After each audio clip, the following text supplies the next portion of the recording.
checked on crude oil prices, so it makes sense to check on gas prices, jumping closer to $4 a gallon. AAA says that the national average for regular unleaded is now $3.90, 10 cents away from that $4 a gallon mark. That's up 6 cents from a week ago and 32 cents from a year ago.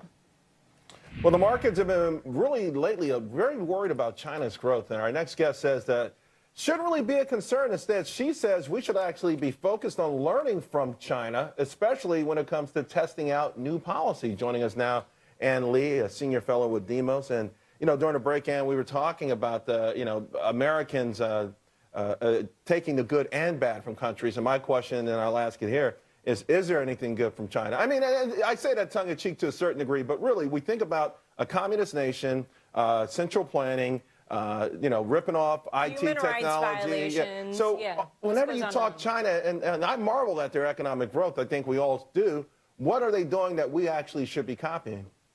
Sure. I wrote a book called What the U.S. Can Learn from China. And in this book, I tried to lay out what I think are China's best practices, because you and I know that, yes, China has a lot of issues with their governance and their economy, and a lot of Americans are well aware of it.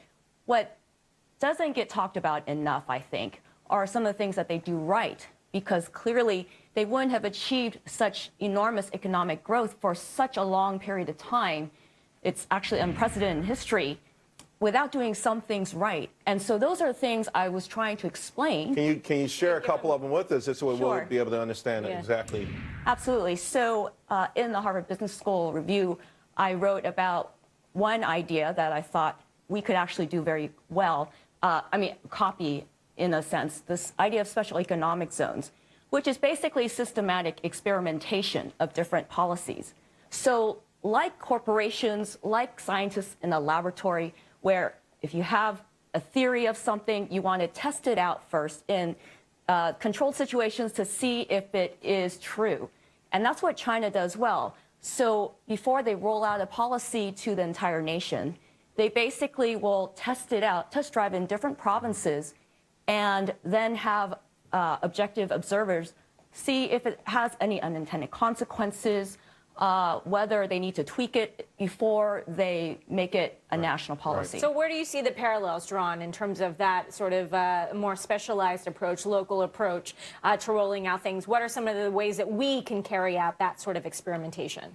Absolutely. So one of the examples I use is the idea of a state-owned bank, because even though it didn't start out as an experiment, North Dakota has the only state-owned bank in the United States, and it's been around for like 100 years. And interestingly enough, they've never had a bailout. Their officers don't receive giant bonuses. Their economy is doing very well now. And some argue, okay, well, it's because of the commodities boom. But I said the commodities boom is a recent phenomenon. This has been around like close to a century. So can we borrow this idea and test drive it in other local markets to jumpstart those local industries? So that's what I'm saying. But let me ask you, China is unlike any other country in the world here. It's both friend and foe. It has a power that we're just seeing unleashed, probably for the first time, and it's only going to grow over the coming decades. How do we sort of embrace it as our friend? Because it is our friend in many different ways in terms of its economic power and the spillover effect here, but also get over the issues of the fact that there's a trust issue, frankly, when it comes to China about what we can believe about the numbers that are coming out there in terms of what it's doing inside of its borders that it's letting get outside.